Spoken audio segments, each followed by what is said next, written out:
Hi guys. The island of Lesbos lies in the Aegean Sea, to the east of mainland Greece, and in the year 500 BCE it was one of the most well-known and culturally rich places in the ancient world. This island was famous not only for its vineyards and olive groves but also for the unique way of life practiced by the women who lived there. Unlike in many other parts of Greece, where women were often kept separate from public life and had little freedom, on Lesbos women were given more space to grow, to learn, and to express their emotions in ways that were not always accepted elsewhere. Lesbos was a place where women could study poetry, music, and dance, and where they could form deep emotional connections with one another. These connections were not seen as unusual or wrong, but rather as a natural part of life.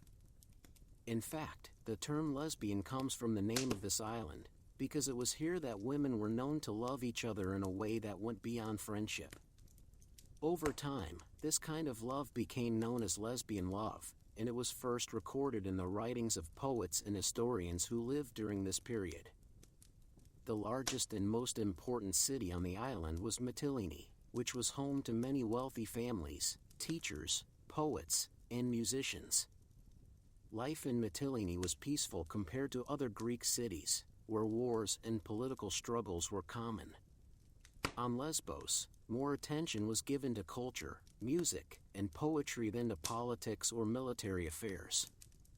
This peaceful environment allowed women to develop their talents and to build strong relationships with one another. In the homes of Lesbos, mothers played a central role in raising and educating their children. While boys were often sent to study with male teachers or to learn from their fathers, girls were taught by women who were not only mothers but also scholars, poets, and mentors. These women created a space where young girls could grow up feeling safe, valued, and free to explore their emotions. This kind of education was rare in the ancient world, and it made Lesbos a special place for women. One of the most important parts of life on Lesbos was the tradition of women's schools. These were not like the schools we know today, but rather communities where young girls lived together with their female teachers. In these schools, girls learned to sing, to dance, to play musical instruments, and to write poetry. They also formed deep friendships with one another, and some of these friendships turned into something more, a kind of love that was spiritual, emotional, and sometimes even physical. The most famous teacher and poet of Lesbos was Sappho. She lived in Mytilene around 600 BCE, and her poetry was filled with deep feelings of love and longing for other women. Her words were powerful, and they described a kind of love that was not often written about in the ancient world. Because of her, the island of Lesbos became known as the place where women could love each other openly and without shame. Sappho's poetry was not only beautiful but also deeply personal. She wrote about the pain of separation, the joy of being with someone you love, and the deep emotional bonds that could form between two women. Her poems were often sung with music, and they were performed in gatherings where women would come together to share their thoughts and feelings. These gatherings were a way for women to connect with each other and to express parts of themselves that were not always accepted in the outside world. On Lesbos, women were not afraid to show their feelings for one another. They wrote letters, gave gifts, and spent time together in quiet places where they could talk and share their lives. These relationships were seen as a normal and natural part of life, and they were not considered to be against the rules of society. In fact, many people believe that these relationships helped women become stronger, more creative, and more connected to the world around them. Men on the island knew about these relationships, but they did not interfere with them. Men were often busy with politics, trade, and war, and they left the world of women to be what it was. Some men even admired the way women could express their feelings so openly, and they tried to write poetry like the women of Lesbos. In this way, the influence of the island spread beyond its borders and reached other parts of Greece. It is important to understand that the love between women on Lesbos was not always romantic in the modern sense. Sometimes it was a deep friendship, sometimes it was a mentorship, and sometimes it was a bond that lasted a lifetime. But in every case, it was a way for women to feel close to one another and to share parts of themselves that were not always shared with men or with the outside world. The island of Lesbos became a symbol of women's freedom and emotional depth. It was a place where women could be themselves, where they could learn, grow, and love in ways that were not always possible in other parts of the ancient world. Even after the schools and communities of women disappeared, the memory of Lesbos remained. The name of the island became linked with a special kind of love, and that link has lasted for thousands of years. Today, when we use the word lesbian, we are remembering the island of Lesbos and the women who lived there. Their lives may have been very different from ours, but their feelings were the same. They loved, they felt joy, they felt pain, and they wrote about it in ways that still touch us today. The history of women's love begins with Lesbos, and it continues to grow and change with every new generation. Even though many of Sappho's poems have been lost over time, and even though the island itself has changed, the spirit of Lesbos lives on. It reminds us that love between women is not new, and that it has always been a part of human history.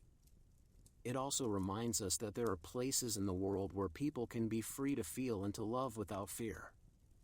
The culture of Lesbos in 500 BCE was not perfect, and not every woman on the island may have lived the same kind of life. But for many women, especially those who were educated and who lived in the schools and communities of Mytilene, it was a time of great emotional and creative freedom. They were able to express themselves in ways that were rare in the ancient world, and they were able to form deep and lasting bonds with one another. This freedom and this openness to emotion made Lesbos a special place. It was a place where women could explore their feelings, where they could write about love and loss, and where they could live in a way that allowed them to be fully themselves. This is why the island became so important in the history of women's love, and why it continues to be remembered even today. In many ways, the story of women's love begins with Lesbos. It is here that the first written records of love between women appear, and it is here that we can see the earliest examples of how women expressed their feelings for one another. These early examples help us understand how love between women has changed over time, and how it has remained the same in many important ways. The island of Lesbos was not just a place on a map, but a place in the hearts of many women who came after. It was a place where women could be free, where they could find love, and where they could leave behind a legacy that would last for thousands of years.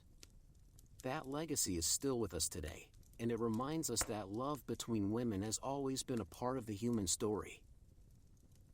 On the island of Lesbos in the year 500 BCE, education for girls was not like education in other parts of Greece.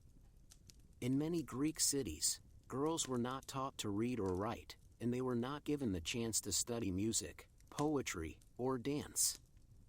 But on Lesbos, things were different.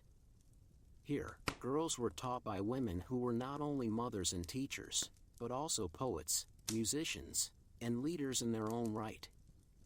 These women created a special kind of learning environment that allowed girls to grow in ways that were rare in the ancient world. The schools for girls on Lesbos were more than just places to learn reading and writing. They were communities where young women lived together, shared their lives, and formed deep emotional bonds with one another. These schools were often run by older women who had studied poetry and music themselves and who now passed on their knowledge to the next generation. The girls who came to these schools were not only students, but also friends, and sometimes even lovers. The relationships formed in these schools were a big part of what made Lesbos unique. One of the most important parts of education on Lesbos was music. Girls were taught to play instruments like the lyre and the flute, and they learned to sing songs that were passed down through generations. Music was not just a form of entertainment, but also a way to express feelings and emotions. Many of the songs sung in these schools were written by women, and they often spoke about love, longing, and the deep connections that could form between two women. Poetry was also a central part of life in these schools. Girls were taught to write poems about their feelings, their dreams, and their relationships with others. Some of these poems were very personal, and they described the joy of being close to someone, or the sadness of being separated from them. Others were more formal and were meant to be sung in groups, often with music and dance. These poems helped to create a sense of community among the girls and gave them a way to share their inner lives with each other. Dance was another important part of education on Lesbos. Girls learned to move their bodies in graceful ways, and they often danced in circles or lines, holding hands and singing together. These dances were not just for fun, but were also a way to build trust and closeness between the girls. Dancing together created a sense of unity and made the girls feel like they were part of something bigger than themselves. It was a way to connect with each other physically, emotionally, and spiritually. The teachers in these schools were not like teachers in modern schools. They were more like mentors and mothers, guiding the girls not only in their studies, but also in their personal growth. These teachers often lived with the girls, ate with them, and spent time with them outside of lessons. This close relationship allowed the girls to feel safe and supported, and it helped them develop strong bonds with the women who taught them. In many cases, the relationship between a teacher and her students was more than just educational. It was also emotional and sometimes even romantic. Teachers would write poems about their students, and students would write poems in return. These poems often spoke of admiration, love, and the deep connection that could form between a woman and her pupil. This kind of relationship was not seen as strange or wrong, but rather as a natural part of life on Lesbos. The schools on Lesbos were not only places of learning, but also places of emotional growth. Girls came to these schools at a young age, often around the time they began to become women. During their time there, they were taught not only how to read and write, but also how to feel, how to love, and how to express themselves in ways that were accepted and even celebrated. This kind of education helped them grow into strong, confident women who were able to make their own choices and live their lives with purpose. The influence of these schools was not limited to the island of Lesbos. Many of the girls who studied there came from other parts of Greece, and when they returned home, they brought with them the ideas and values they had learned. Some of them continued to write poetry, some of them taught their own daughters, and others simply carried with them the memory of the deep friendships and love they had experienced while living on the island. In this way, the culture of Lesbos spread far beyond its shores. The schools for women on Lesbos were not just for the wealthy or the noble. While many of the girls who attended came from rich families, there were also girls from more modest backgrounds who were given the chance to study and grow in this special environment. This made the schools on Lesbos more open and inclusive than many other educational institutions of the time, where only the sons of the rich were given the chance to learn and to rise in society. The structure of these schools was simple, but effective. Each school had a head teacher, usually an older woman who had studied under another teacher when she was young. She was responsible for guiding the students, teaching them, and helping them develop their talents. The students lived together in the same house or building, and they followed a daily routine that included lessons, meals, music, dance, and time for rest and reflection. Because the girls lived together, they formed very close relationships with one another. Some of these relationships were like friendships, others were more like family, and some were deeper still. These relationships were not hidden or seen as wrong, but were instead considered a normal and important part of growing up. The girls were encouraged to care for each other, to support each other, and to share their lives in ways that were meaningful and lasting. The emotional bonds formed in these schools often lasted for many years, and sometimes even for a lifetime. Even after the girls left the school and returned to their homes, they kept in touch with each other through letters and poems. Some of these letters have survived to this day, and they offer a rare glimpse into the inner lives of women in the ancient world. They show that women were capable of deep love, strong friendships, and lasting emotional connections, even in a time when their voices were often unheard. The schools on Lesbos were not just places for girls to learn. They were also places for women to find themselves, to discover who they were, and to explore their feelings in a way that was not always possible in the outside world. This kind of freedom was rare in the ancient world, and it made Lesbos a special place for women who wanted to live full and meaningful lives.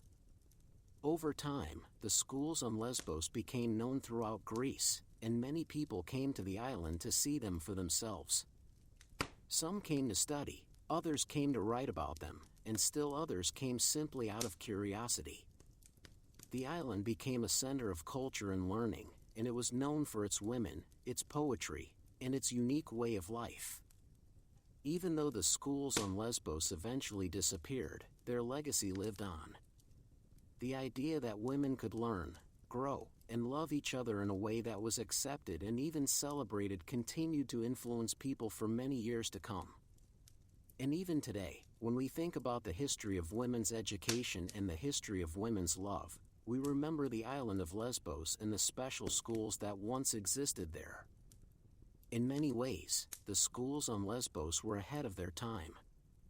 They offered women a chance to be more than just wives and mothers, and they gave them the tools to express themselves, to think for themselves, and to build deep and lasting relationships with other women. These schools helped shape the lives of many women, and they left behind a legacy that continues to inspire people even now. The women who lived and studied on Lesbos were not just students. They were poets, musicians, dancers, and thinkers. They were women who dared to feel deeply, to love openly, and to live in a way that was true to themselves. And because of them, the island of Lesbos became a place that will never be forgotten. Among all the women who lived on the island of Lesbos in the year 500 BCE, none was more famous than Sappho.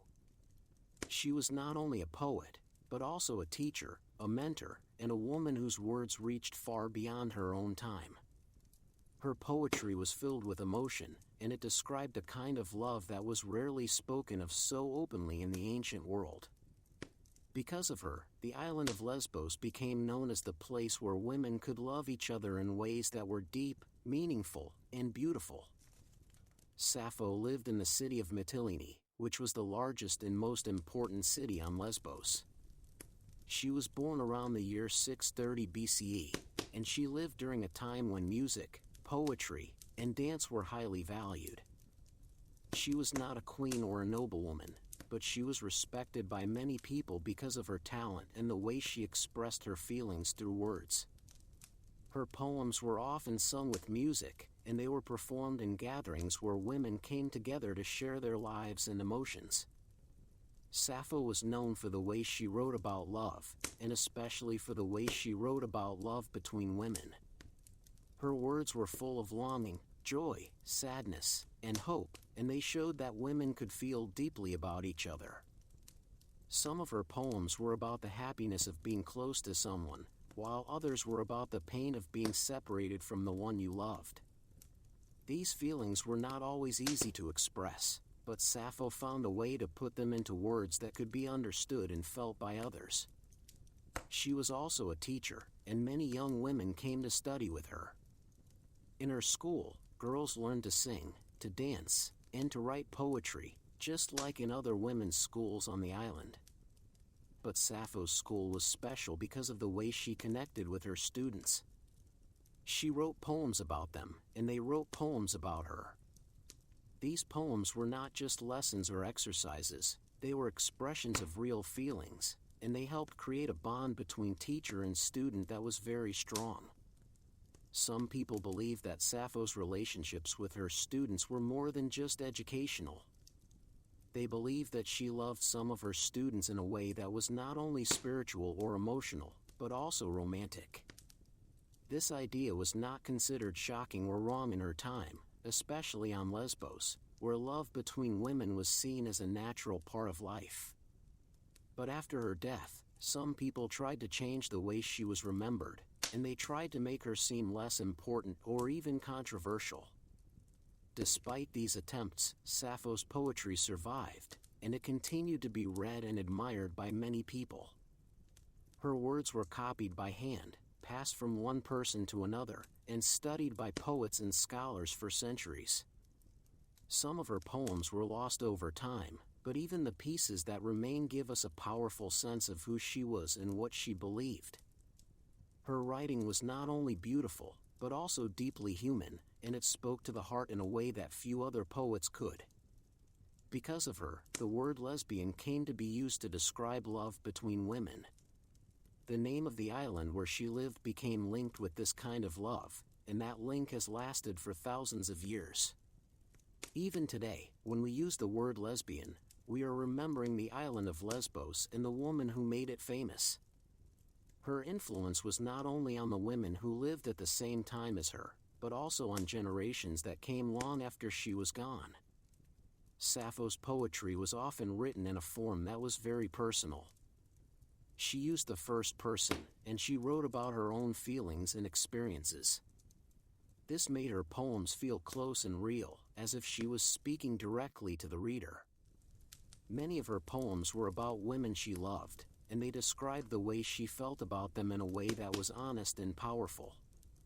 She wrote about the joy of being near someone, the pain of losing them, and the deep longing that comes with love. She also wrote about the role of women in society, and about the ways in which women could be strong, creative, and full of emotion. She believed that women had voices that deserved to be heard, and she used her own voice to speak for them. Her poetry gave women a way to see themselves as important and valuable, and it helped them understand that their feelings were real and worth expressing. Sappho was not the only poet on Lesbos, but she was the most famous. Other women wrote poetry, and some of them were well known in their own time, but none of them reached the same level of fame or influence as she did. Her name was known across Greece, and even men who lived in other parts of the country admired her work. Some of them tried to write like her, and others wrote about her, trying to understand who she was and what her poetry meant. Over time, stories about Sappho's life began to appear. Some of them said that she had been married, and that she had a daughter. Others said that she had fallen in love with a man named Phaon and had thrown herself from a cliff when he did not return her love. These stories were probably not true, but they became part of the way people remembered her. They showed how deeply her life and her poetry affected people, even long after she was gone. Sappho's influence did not end with her death. Her poetry continued to be read, copied, and studied by people who wanted to understand her words and the world she came from. Her name was mentioned by many writers in the centuries that followed, and even though most of her poems were lost, the ones that survived were enough to show how great a poet she was. The island of Lesbos became known because of her, and her name became part of the history of women's love. She was not the first woman to love another woman, and she was not the last, but she was one of the first to write about it in a way that was honest and powerful. Because of her, the world remembered that women could love each other deeply, and that their feelings were just as real and important as those of men. Even now, thousands of years later, people still read Sappho's poetry and feel moved by it. Her words still speak to the heart, and they still help people understand what it means to love and to feel deeply. She was a woman who lived a long time ago, in a world very different from ours, but her voice still echoes through time, reminding us that love between women has always been a part of the human story. Sappho's life may have been short, but her legacy is long. Her poetry gave women a way to express their feelings, and it helped shape the way people think about love, especially love between women. She was not just a poet, she was a teacher, a mentor, a leader, and a symbol of what women could be when they were free to speak, to feel, and to love. The story of Sappho is the story of a woman who changed the way people thought about love and poetry.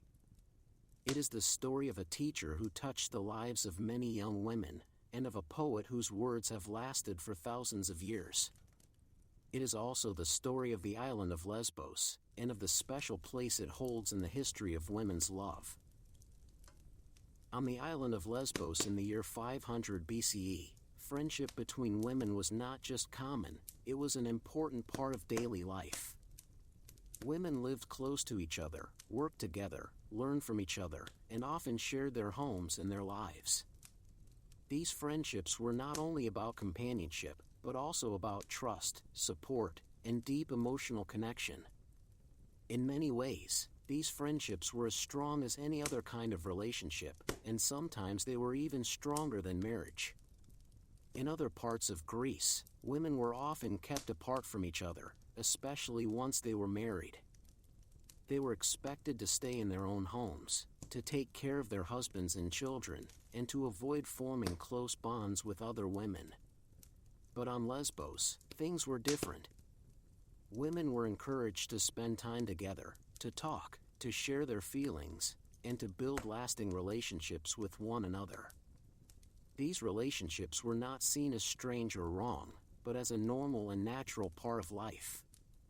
The people of Lesbos believed that women could feel deeply for each other, and that these feelings could be just as real and powerful as the feelings between a man and a woman. Some friendships were purely emotional, while others included physical closeness. But in most cases, the exact nature of these relationships was not discussed in detail. Instead, what mattered was the bond between the women, the way they cared for each other, the way they supported each other through hard times, and the way they shared their lives. Because of this, many women on Lesbos formed groups or small communities where they lived and worked together. These groups were not always made up of just two people. Sometimes they included several women who shared a house, who ate together, and who spent most of their time in each other's company. These groups were not seen as unusual, and they were accepted by the people who lived on the island. In fact, many people believed that living in such a group helped women become stronger, more confident, and more connected to the world around them. Men on the island were aware of these friendships, but they did not see them as a threat. They understood that women had their own lives, their own ways of forming bonds, and their own ways of expressing love. Some men even believed that these friendships helped women become better mothers, better wives, and better members of society.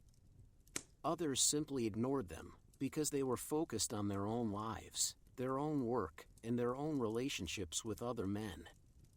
In many cases, the friendships between women on Lesbos were long-lasting. Some lasted for years, and some even lasted for a lifetime. Women who were close to each other often stayed in touch even when they were separated by distance. They wrote letters, they sent gifts, and they visited each other when they could. These friendships were not just about spending time together, they were about sharing life, about growing together, and about supporting each other through the changes that came with time. The people of Lesbos believed that friendship was one of the most important things in life. They believed that people needed each other, that they needed to feel close to others, and that they needed to have someone they could trust and rely on. This belief was especially strong among women, who often had fewer choices and fewer freedoms than men. For many women, having close friends was one of the few ways they could feel truly free and truly themselves. Because of this, women on Lesbos were not afraid to show their feelings for each other. They hugged, they held hands, they kissed each other on the cheek, and they often lived in the same house. These actions were not seen as unusual, and they were not considered to be against the rules of society. Instead, they were seen as natural expressions of love and care, and they were accepted as a normal part of life. Some people from other parts of Greece did not understand this way of life. When they visited Lesbos, they sometimes wrote about what they saw, and they described the relationships between women in ways that were not always accurate. Some of them said that the women of Lesbos were different from other women, that they were more emotional, more passionate, and more connected to each other than women in other places. Others used these descriptions to make fun of the women of Lesbos, or to suggest that their way of life was wrong. But the women of Lesbos did not let these opinions change the way they lived. They continued to form friendships, to live together, and to support each other in the ways they always had. They believed that their relationships were real, that they were important, and that they had a place in the world. And even though some people outside of Lesbos did not understand or accept these relationships, the women who lived there knew that they were not alone. Over time, the friendships between women on Lesbos became part of the island's identity. They were one of the things that made Lesbos different from other places in the ancient world, and they were one of the reasons why the island became known for its women. These friendships were not just about love, they were also about learning, about growing, and about finding a place where women could be themselves without fear. The idea of female friendship on Lesbos was not only about personal relationships, it was also about community. Women worked together, they raised children together, and they shared their lives in ways that helped build a strong and connected society. This sense of community was one of the reasons why life on Lesbos was so peaceful compared to other parts of Greece, where men often fought wars and where women were kept apart from each other. Even after the island changed and the ways of life on Lesbos began to shift, the memory of these friendships remained.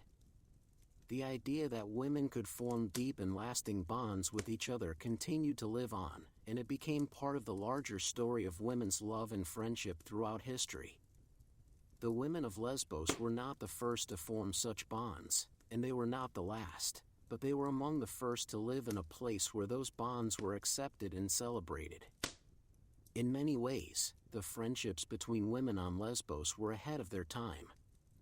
They showed that women could be more than just wives and mothers, they could be friends, partners, and even lovers.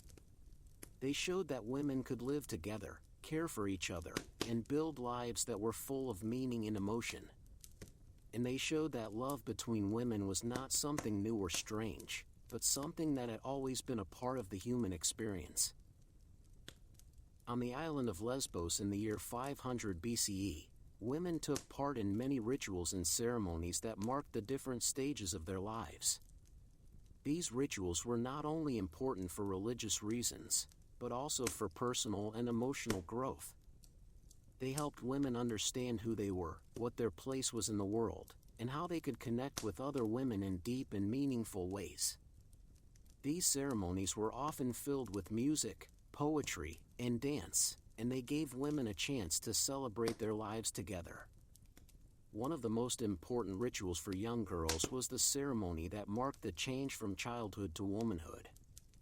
This was a time when a girl was no longer seen as a child, but as someone who was ready to take on new roles in society. The ceremony often included a special dress, a new hairstyle, and gifts from family and friends. It was also a time when older women would teach the girl what it meant to be a woman, what she could expect in the years ahead, and how she could find strength and support among other women. These ceremonies were not only about growing up, but also about forming new connections. Many girls were introduced to the women who would become their teachers, mentors, and sometimes even lovers. These women helped guide them through the changes in their bodies and their lives, and they offered them a sense of belonging that was very strong. In many cases, the bond between a young girl and her older mentor was one of the most important relationships she would ever have. Women on Lesbos also took part in religious ceremonies that were led by other women. Unlike in many other parts of Greece, where men were often the main leaders in religious life, on Lesbos women played a central role in worship and spiritual practice. They sang songs to the gods, especially to goddesses like Aphrodite, who was believed to protect love and beauty. These songs were often written by women themselves, and they spoke about love, longing, and the deep emotional bonds that could form between two people. Dance was an important part of many of these ceremonies. Women danced in circles, holding hands and moving together in a way that created a strong sense of unity. These dances were not only beautiful to watch, but also deeply emotional. They helped women feel connected to each other, to the gods, and to the world around them. Some of these dances were performed in temples, while others took place in open fields or near the sea, where the wind and the waves could carry the music and the voices of the women. In many cases, these ceremonies were held in special places that were only for women. These places were like small temples or gathering spaces where women could come together to talk, to sing, to dance, and to share their feelings. These spaces were not open to men, and they gave women a chance to be themselves without fear of being judged or misunderstood. Here, they could talk about their dreams, their fears, and the things they hoped for in life. The women who led these ceremonies were often older and more experienced. They were respected for their wisdom, their knowledge of poetry and music, and their ability to guide younger women through the changes in their lives. These leaders were not only teachers, but also spiritual guides, and they played an important role in helping women understand themselves and their place in the world. Some of these ceremonies were held during special times of the year, like the changing of the seasons or the full moon. These times were believed to be powerful, and they were often seen as moments when the connection between the human world and the divine was strongest. During these ceremonies, women would offer gifts to the gods, sing songs, and perform dances that were meant to bring them closer to the divine and to each other. These rituals were not only about religion or tradition, they were also about personal growth and emotional healing. Many women came to these ceremonies when they were going through difficult times, like the loss of a loved one, the end of a relationship, or the start of a new chapter in their lives. These ceremonies gave them a way to express their feelings, to find support among other women, and to feel a sense of peace and renewal. The ceremonies on Lesbos were also a way for women to remember the past and to honor the women who had come before them. Many of the songs and poems used in these rituals had been passed down for generations, and they carried with them the voices and emotions of women who had lived long before. These traditions helped women feel connected to their history and to the larger story of women's lives on the island. Because of these rituals, women on Lesbos were able to build strong communities that were based on trust, support, and shared experience.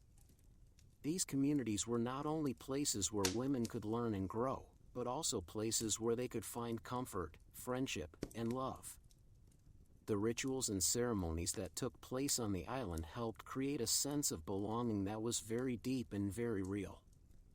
Even though many of these rituals have been lost over time, the idea behind them has not. The need for women to come together, to share their lives, and to support each other is still very much a part of the human experience. And in many ways, the women of Lesbos were among the first to understand this need and to create spaces where it could be fulfilled. The rituals and ceremonies on Lesbos were more than just traditions, they were ways for women to connect with each other, to express their feelings, and to find meaning in their lives. They were moments when women could be free, when they could be themselves, and when they could feel the deep bonds that could form between two people. These rituals helped shape the lives of many women, and they left behind a legacy that continues to inspire people even today. The women who lived on the island of Lesbos in the year 500 BCE left behind many stories, even if those stories were not always written down in full.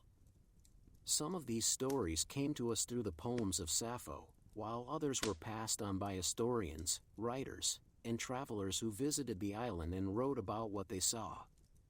These stories give us a rare and valuable look into the lives of women who lived long ago, and they help us understand how deeply women could feel for each other during that time. One of the most common ways that women shared their feelings was through poetry. Many women wrote poems about their friends, their teachers, and the people they loved. These poems were often filled with emotion, and they described the joy of being close to someone, the pain of being separated from them, and the deep longing that came with love. Some of these poems were written to be sung, and they were often performed with music and dance, making them even more powerful and moving. Letters were another way that women expressed their feelings. Some of these letters have survived, and they show that women were not afraid to write openly about their emotions. They wrote about missing someone, about wanting to be with them again, and about how much they cared for them. These letters were not always long, but they were always full of feeling, and they give us a glimpse into the personal lives of women who lived more than 2,000 years ago. There were also stories about women who lived together in small groups or communities. These women often shared a house, ate together, and spent most of their time in each other's company. They were not always lovers in the modern sense, but they were close in ways that went beyond friendship. They supported each other, helped each other through hard times, and shared their lives in a way that made them feel like family. Some of these women were teachers and students, and their relationships were very deep. The older women taught the younger ones how to write poetry, how to play music, and how to dance. But they also taught them how to feel, how to love, and how to live in a way that allowed them to be themselves. These relationships were not hidden or seen as wrong, but were instead considered a normal and important part of life on the island. There are also stories of women who left the island and returned to their homes in other parts of Greece. When they left, they often took with them the memories of the friendships and love they had found on Lesbos. Some of them continued to write poetry, some of them taught their daughters what they had learned, and others simply carried the feeling of freedom and connection with them for the rest of their lives. One of the most famous examples of this kind of story is found in the writings of Sappho. Although many of her poems have been lost, the ones that remain give us a strong sense of how deeply she felt for the women around her. She wrote about the women she taught, the women she loved, and the women who had left her and gone away. Her words were full of longing, and they show that even in the ancient world, women could feel the same kinds of emotions that people feel today. Sappho's poetry often spoke about the pain of separation. She wrote about women who had moved away, who had married, or who had simply gone to live somewhere else. She described how hard it was to be apart from them, how much she missed them, and how much she wished they could come back. These poems were not only about love, they were also about loss, and about the deep emotional connections that could form between two people. There were also stories about women who stayed on the island for their whole lives. These women formed long-lasting relationships with other women, and they built lives together in ways that were not always possible in other parts of the world. Some of them lived in the same house for many years, others worked together, and some even raised children together. These women were not always mothers in the traditional sense, but they were still deeply connected to the children around them, and they helped raise and teach them. Because of the way life was structured on Lesbos, women had more freedom than in many other places. They could choose who they wanted to live with, who they wanted to spend their time with, and who they wanted to love. This freedom was not always accepted in other parts of Greece, but on Lesbos it was seen as a natural part of life. Women were allowed to make their own choices, and they were not forced into roles that did not fit them. Some of the women who lived on the island were known for their talent in music and poetry. They wrote songs that were passed down through generations, and they performed in gatherings where women came together to share their lives and emotions. These performances were not only for entertainment, they were also a way for women to express their feelings, to tell their stories, and to connect with each other in a way that was very meaningful. There are also records of women who were remembered long after they had passed away. Their names were written in poems, their lives were described in letters, and their relationships were remembered by the people who had known them. These women were not forgotten, and their stories continued to live on in the words of those who had loved them. The personal stories of women from Lesbos show us that love between women is not a new idea. It has always been a part of human history, and it has always been a part of the way people form relationships and build lives together. These stories help us understand that women have always had the ability to feel deeply, to love openly, and to live in ways that are true to themselves. Even though many of these stories have been lost over time, the ones that remain give us a powerful sense of what life was like for women on the island. They show us that women could be strong, that they could be creative, and that they could form deep and lasting bonds with each other. These stories remind us that the past is not so different from the present, and that the emotions people feel today are the same emotions that people felt long ago. The women of Lesbos were not only poets, musicians, and dancers, they were also lovers, friends, and teachers. They lived full lives, they felt deeply, and they left behind a legacy that continues to inspire people even now. Their stories may be old, but they are still important, and they still have the power to move us and to teach us about the strength of women's love. These stories also remind us that history is not only made by kings, warriors, and men in power, it is also made by ordinary people, by women who lived quiet lives, and by the relationships they formed with each other. The women of Lesbos may not have ruled empires or led armies, but they changed the way people thought about love, and they helped shape the way we understand relationships today. Even now, thousands of years later, we can still hear the voices of these women in the poems that remain, in the letters that were saved, and in the stories that were passed down through time. These voices remind us that women have always had the power to love, to feel, and to live in ways that are true to themselves. And because of them, the island of Lesbos will never be forgotten. On the island of Lesbos in the year 500 BCE, marriage was a part of life for many women, but it was not always the most important part. While most women were expected to marry at some point, especially as they grew older, many of them also formed deep emotional and romantic connections with other women. These relationships were not seen as a replacement for marriage, but rather as something that could exist alongside it. Women could be married to men and still feel love for other women, and this was accepted as a normal part of life on the island. The families of Lesbos understood that women had their own ways of forming bonds and that these bonds could be very strong.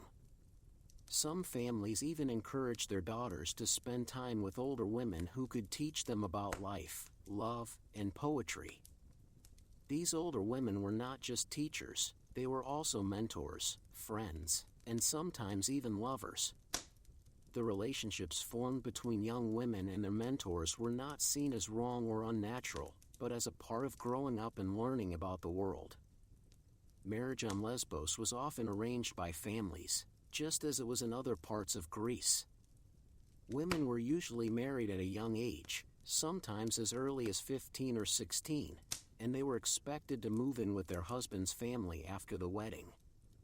But unlike in many other places, where married women were kept apart from other women and were not allowed to form close friendships, on Lesbos women were still able to maintain their relationships with other women even after marriage. Some women continued to live with other women even after they were married. In some cases, they brought their close friends or lovers with them into their new home, and the 3 or more women lived together in a way that was not always common in other parts of the ancient world. These living arrangements were not always sexual, but they were deeply emotional and supportive. The women helped each other raise children, cook, clean, and take care of the household, and they formed a kind of family that was different from the traditional one. The idea of family on Lesbos was not always the same as in other places. While most families were made up of a husband, a wife, and their children, some families on the island included more than one woman. These women were not always married to the same man. Sometimes they were simply close friends or lovers who chose to live together and support each other. This kind of family structure was accepted by the people of Lesbos, and it was seen as a natural way for women to live their lives. Mothers on the island played a central role in raising their children, and they often worked closely with other women to teach their daughters about life, love, and relationships. Some mothers even encouraged their daughters to form close bonds with other women, because they believed that these bonds would help them grow and become stronger people. These bonds were not always romantic, but they were always meaningful, and they helped shape the way women saw themselves and the world around them. Because of this, many women on Lesbos did not see marriage as the only path to happiness or fulfillment. While marriage was important for social and economic reasons, it was not always the place where women found the deepest love or connection. Some women found more meaning in their relationships with other women than in their marriages, and this was accepted as a part of life on the island. Men on Lesbos were aware of these relationships, but they did not always interfere with them. Some men understood that their wives had close friendships with other women, and they did not see these friendships as a threat. Others simply did not care, because they were focused on their own lives, their own work, and their own relationships with other men. In some cases, men even respected the bonds that women formed with each other, and they saw them as a sign of strength and independence.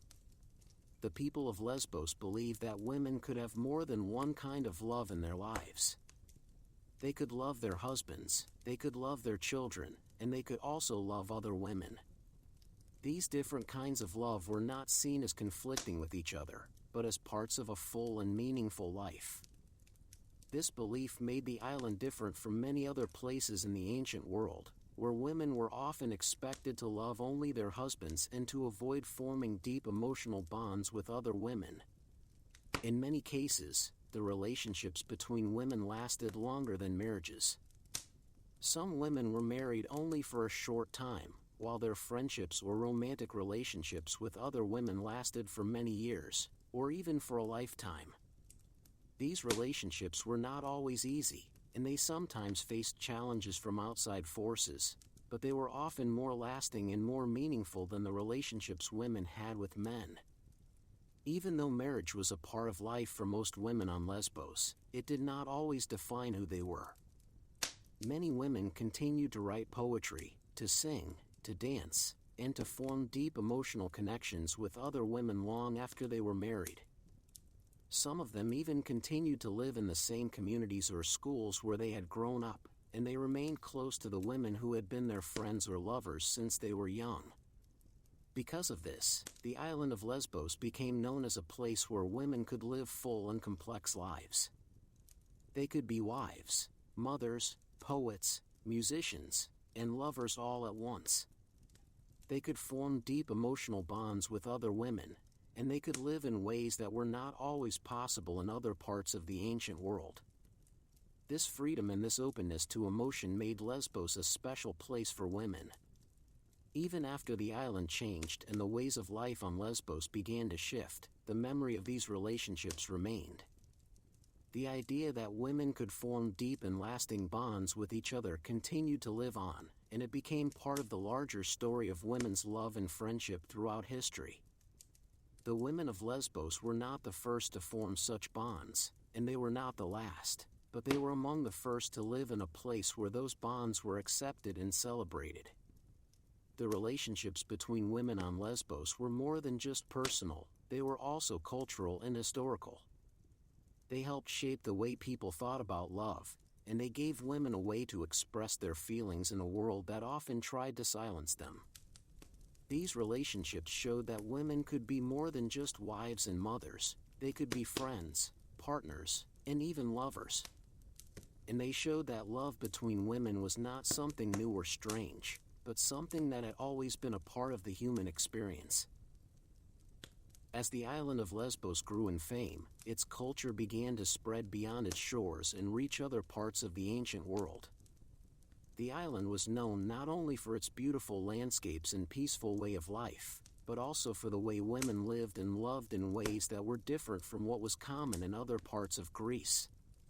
Because of this, many people from other cities and regions came to visit Lesbos, and they returned home with new ideas about women, love, and relationships. One of the main ways that the culture of Lesbos spread was through the poetry of Sappho.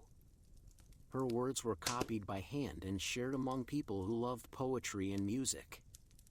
Her poems were sung in many places, and her name became known far beyond the island. People who had never been to Lesbos still heard of her, and they learned about the island because of her work. Her poetry described a kind of love that was not often written about in other parts of Greece, and it gave people a new way to think about the relationships between women. In many Greek cities, women were not allowed to live freely or to form deep emotional bonds with each other. But the people who visited Lesbos saw that women there could live together, love each other, and express their feelings in ways that were accepted by society. Some of these visitors were men, and some were women, but all of them carried the memory of what they saw back to their own homes. They told stories about the women of Lesbos, and they described how women could live in schools, how they could write poetry about each other, and how they could share their lives in deep and meaningful ways. Over time, these stories helped change the way some people thought about women's relationships.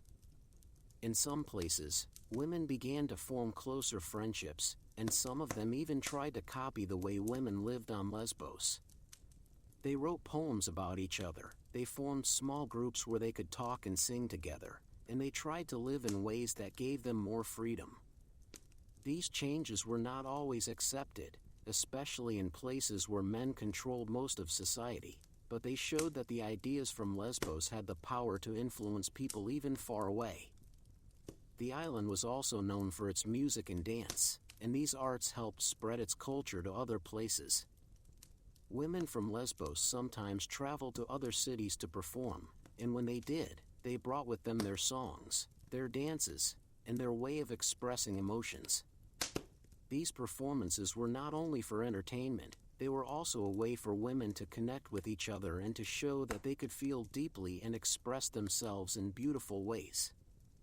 The music and dance of Lesbos became popular in other parts of Greece, and they helped people understand more about the island and the women who lived there. Because of the poetry, the music, and the stories that spread from Lesbos, the name of the island became linked with a special kind of love.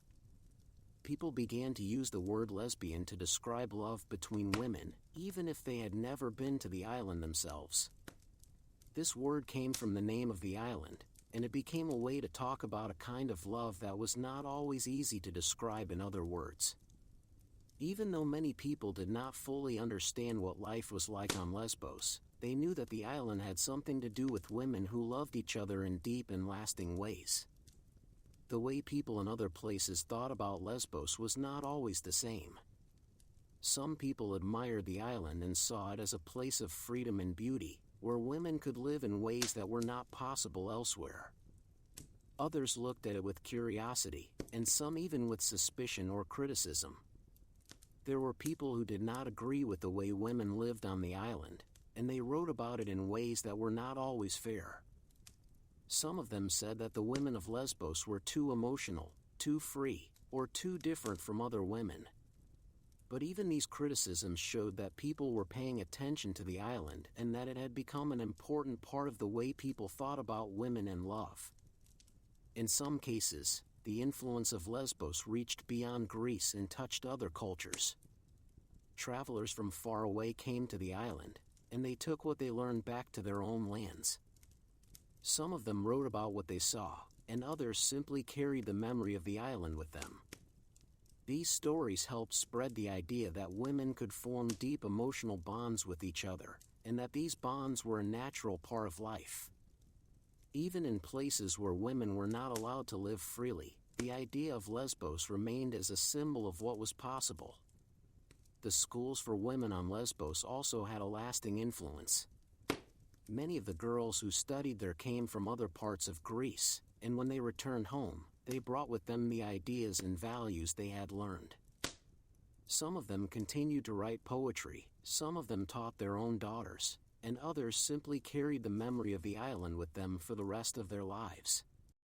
These women helped spread the culture of Lesbos to other places, and they showed that the island's influence was not limited to its own shores.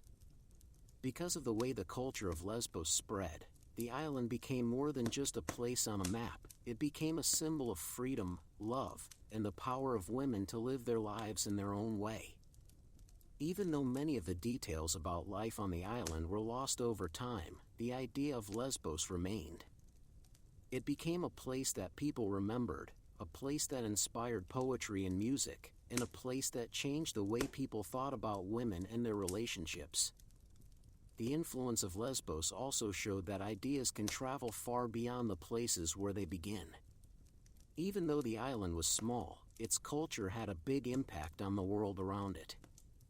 It helped shape the way people thought about love, it gave women a way to express their feelings, and it showed that women could live full and meaningful lives even in a world that often tried to limit them. The women of Lesbos may not have ruled empires or built great cities, but they changed the way people saw the world, and they left behind a legacy that continues to live on. Even now, thousands of years later, the name of the island is still connected with love between women. The word lesbian is still used to describe this kind of love, and the island is still remembered as the place where it began. The women who lived there may have been ordinary people, but they helped create something that lasted far beyond their own time.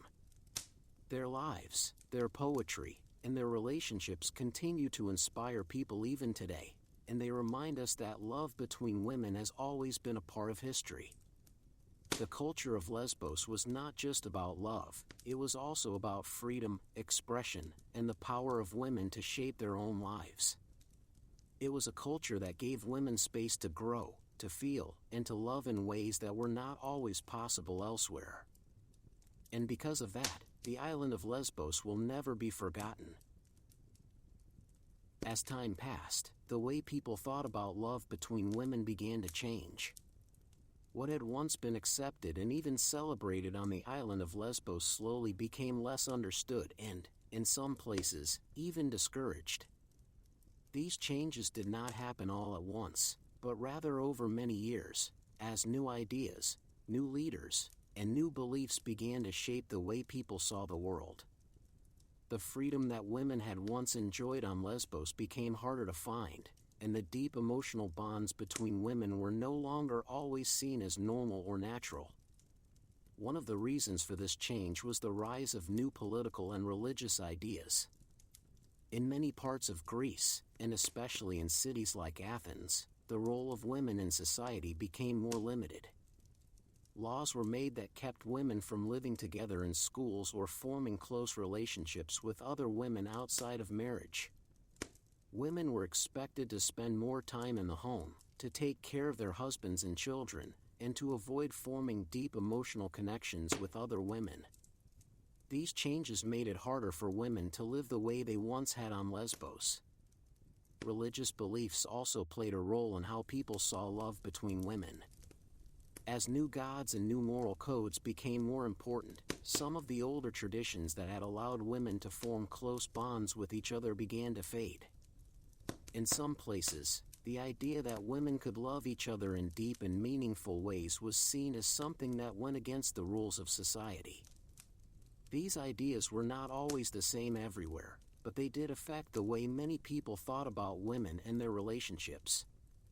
The schools for women on Lesbos, which had once been centers of learning, music, poetry, and love, also began to change. Over time, fewer girls came to study there, and the schools became smaller and less important. Some of them closed completely, while others changed their focus and stopped teaching poetry and music in the same way. The teachers who had once guided young women in their emotional and creative growth were no longer as respected, and their way of life slowly disappeared. Even the poetry of Sappho, which had once been widely read and admired, began to be seen in a different light. Some people continued to love her words and to see them as beautiful expressions of human emotion, but others tried to change the way she was remembered. Her poems were sometimes taken out of context, or they were used to support ideas that were very different from what she had meant. In some cases, people tried to say that her poetry was not really about love between women at all, even though that had been clear to many people in the past. The island of Lesbos itself also changed. As new rulers came to power and new laws were made, the way of life that had once made the island special slowly disappeared. The women who had lived freely and formed deep bonds with each other found themselves living in a world that was less accepting of their choices. Some of them left the island, while others tried to keep their traditions alive in secret. But even as the island changed, the memory of what had once been there did not disappear completely. In other parts of Greece and in other cultures, the idea of love between women continued to exist, but it was often hidden or not spoken about openly. Some women still formed close friendships and emotional bonds with each other, but they did so in ways that were less visible.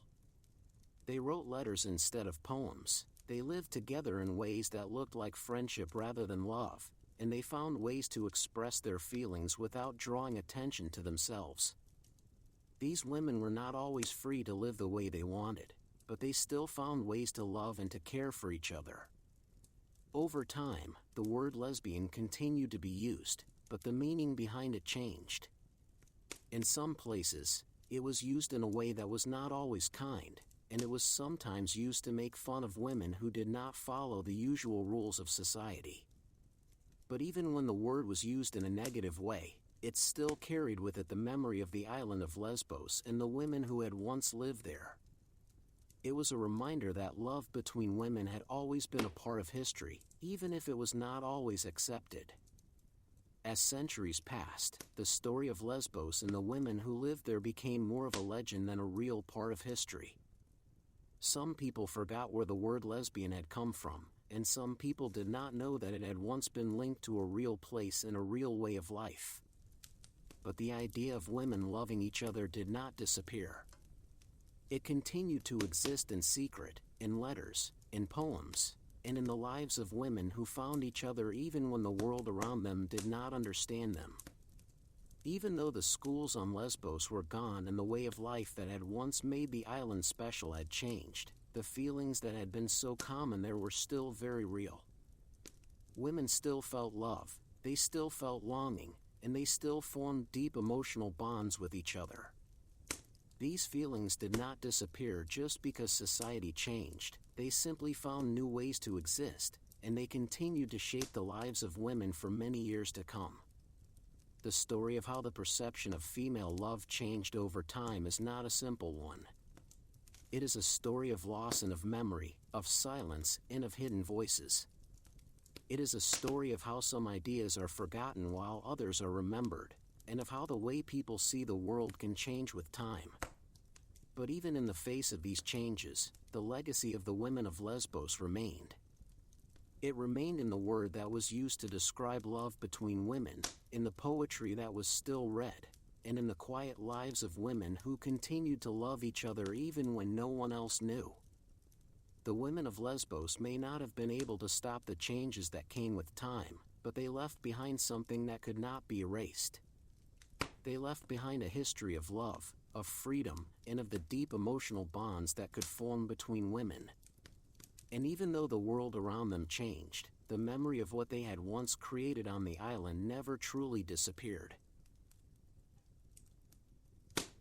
The island of Lesbos is no longer the same place it was in the year 500 BCE, but its legacy lives on in ways that are both deep and lasting.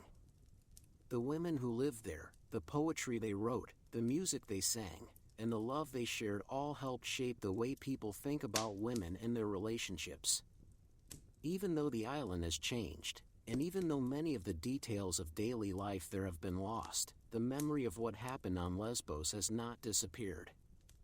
Lesbos was once known as a place where women could live freely, where they could form deep emotional bonds with each other, and where they could express their feelings in ways that were accepted and even celebrated. The schools for women, the poetry of Sappho, and the way women lived together all made the island a special place in the ancient world. These things helped create a culture that was different from many other places, and they gave women a chance to grow, to learn, and to love in ways that were not always possible elsewhere. Even after the schools disappeared and the way of life on the island changed, the ideas that had begun there continued to spread. The word lesbian came from the name of the island, and it became a way to describe love between women. This word is still used today, and it carries with it the memory of the women who once lived on Lesbos. It reminds people that love between women is not new, and that it has always been a part of human history. The poetry of Sappho played a big role in keeping the memory of Lesbos alive. Even though many of her poems were lost over time, the ones that survived gave people a glimpse into the lives of women who lived more than 2,000 years ago. Her words were filled with emotion, and they described a kind of love that was real, deep, and meaningful. These poems helped show that women have always had the ability to feel deeply, to love openly, and to live in ways that are true to themselves. Over the centuries, the story of Lesbos has been remembered in many different ways. Some people have studied the history of the island, some have read the poetry of Sappho, and others have simply carried the word lesbian with them as part of their identity. Each of these ways of remembering has helped keep the legacy of Lesbos alive, and they have all played a role in shaping the way people understand love between women today. The island itself has also continued to be a place of meaning for many people. Even though the way women live there is no longer the same as it was in ancient times, the name of the island still carries a special weight. People who visit Lesbos often feel a connection to its past, and they understand that the island was once a place where women could be free. This connection helps remind people that history is not just something that happened long ago, it is something that still affects the present. The legacy of Lesbos is not only about love between women, it is also about the power of women to shape their own lives. The women who lived on the island showed that they could be more than just wives and mothers. They could be poets, musicians, teachers, and lovers. They could live together, they could support each other, and they could build lives that were full of meaning and emotion. These women helped prove that women have always had the strength to live in ways that are true to themselves, even in a world that often tried to limit them. Even now, thousands of years later, the influence of Lesbos can still be felt. The idea that women can love each other, that they can form deep emotional bonds, and that they can live full and meaningful lives continues to be important. The women of Lesbos may not have ruled empires or built great cities, but they changed the way people saw the world. They helped create a history that continues to inspire people even today. The story of Lesbos also reminds us that history is not always written by the people who lived it. Many of the details about life on the island were lost over time, and some of the stories about the women who lived there were changed or misunderstood. But even with these gaps in the record, the core of what happened on Lesbos remains clear. Women loved each other deeply, they formed strong communities, and they lived in ways that were different from what was common in other parts of the ancient world. Because of this, the island of Lesbos will never be forgotten. It has become more than just a place on a map, it has become a symbol of freedom, of love, and of the strength of women.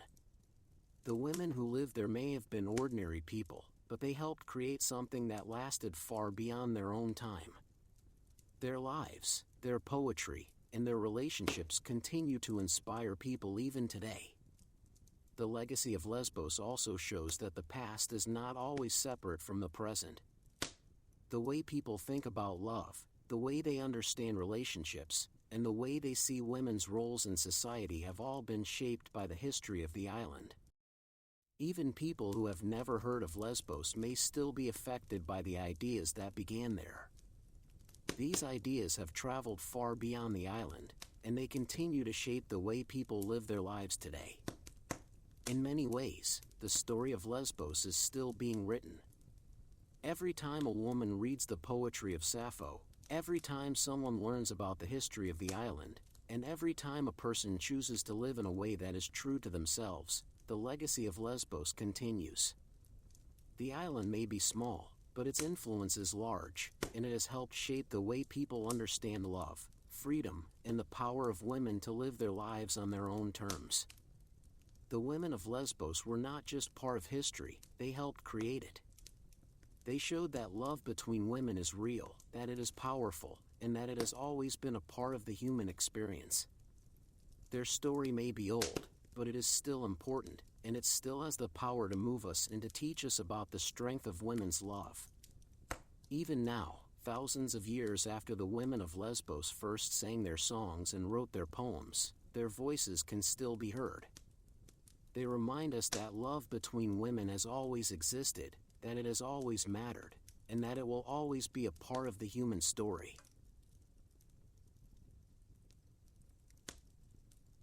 What happened to boys who were left behind? In the old city of Rome, there were many boys who had no home. Some were born into big families that could not take care of them. Others came from places far away and were left behind when their parents went somewhere else. These boys were not wanted by those who gave them life, so they were put in baskets or wrapped in cloth and placed near roads, under trees, or by the sides of buildings where people might find them. The sun would rise and fall many times while these boys waited. Sometimes a kind person would see them and pick them up. Other times, animals came close but did not help. The wind would blow over them and the rain would fall on their small bodies. They did not know why they were there or what would happen next. They only knew cold, hunger, and silence. Most of the time, these boys were found by men who worked with their hands. Some were farmers who needed help in the fields. Others were builders who made walls and roofs for houses. A few were traders who moved through the streets selling things like bread, oil, or cloth. These men saw the boys and thought they could be useful. They did not always have love in their hearts, but they had work to do. Once taken in, the boys were given new names or no names at all. Some were called little one or boy. Others were told to keep quiet and never speak unless asked. They slept in corners, under tables, or on pieces of cloth near the fire. They ate scraps of food that were left after others had eaten. Their days began before the sun came up and ended long after it went down. There was no school for them. There were no books to read or letters to learn. Their lessons came from watching others and doing what they were told. If they made mistakes, they were hit or sent outside with nothing to eat. If they worked well, they were given more work. This was how they grew, not with love, but with tired eyes and sore feet. Some boys tried to run away. They thought maybe their real parents were still out there, but most of them did not get far. Roads were long and dangerous. Wolves lived in the forests and strangers did not help boys who had no money. Those who ran were often caught and brought back. They were told again that they belonged here now, even if they did not want to. Life for these boys was simple and slow. Each day looked much like the last. They carried water, cleaned floors, fed animals, and picked fruit from trees. They learned how to move quietly and not make noise when others were sleeping. They watched how grown-ups talked and tried to copy them, but they were not allowed to talk too much themselves. There were no parties for them. No music, no dancing, no gifts. They watched from a distance as other children played in the streets. They saw girls wearing soft clothes and boys with wooden toys. They did not cry. Crying made the grown-ups angry. Instead, they turned back to their work and tried not to think about what they could not have. As they got older, they became stronger. Their arms grew and their backs stood straighter. They could carry heavier things and walk longer distances. They were no longer seen as babies, but they were still not seen as people. They were tools like hammers or buckets. They were used for work and then put aside when the day was done. The city of Rome was loud and full of people. It had temples with tall columns and markets with many smells. There were fountains that poured water and statues that looked like gods. But for these boys, the city was just a place they walked through while carrying something heavy. They did not look around much. They kept their heads down and their feet moving. Some of the boys were lucky. They were taken by men who were not cruel. These men gave them warm clothes and let them sleep inside. They did not hit them very often and sometimes said kind words. But even with kindness, the boys were still not free. They could not choose where to go or what to do. Their lives were not their own. Other boys were not so lucky. They were taken by men who drank wine and shouted late into the night. These men gave them little food and made them work until they could not stand. They were told to stay quiet and never ask questions. If they did, they were punished in ways that made them remember not to speak again. It was hard to know what would happen next. Would the man who took them in stay healthy? Would he grow old and pass them on to someone else? Or would he die suddenly and leave them alone once more? These thoughts came to the boys sometimes, but they did not speak them out loud. Thinking was easier than talking.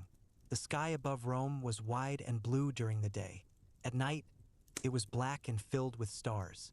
The boys looked up at the stars sometimes, wondering if anyone else was looking at them too. They did not know if their real mothers or fathers ever thought about them. They did not know if they had brothers or sisters. All they knew was the life they had now. This was how the boys started. Not with joy or songs, but with silence and waiting. They were left behind, found by chance, and given a life of work and quiet days. They did not ask for much. They did not expect much. And so, they went on one step at a time, not knowing what tomorrow would bring. How these boys lived when they were small. The days of the boys were long and quiet. They woke up before the sun came up and went to sleep long after it was gone. The light came slowly in the morning, and the boys would sit up from where they had slept. Sometimes it was on the floor, sometimes on a small pile of cloth, and sometimes on a wooden shelf built into the wall. They did not have soft beds or warm covers. They used what they were given, and they did not complain. The man who had taken them in would call them by a name, or sometimes just by a sound like a cluck or a snap of the fingers. The boys knew when to come.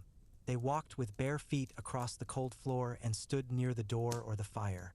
They were given a small piece of bread or a spoon of porridge.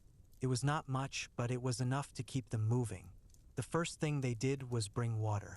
They went to the well or the fountain and filled the bucket. The bucket was heavy and hard to carry, but they held it with both hands and walked slowly back. If they spilled some, they were told to go again. If they did not spill, they were told to go faster next time. There was no way to be right. They just kept doing it day after day. Then they swept the floor. They used a bundle of sticks tied together to push the dust into the corners. They did not always do it well, but they did it for a long time. They were told to do it again if the man was not happy. They did not argue. They just did it again.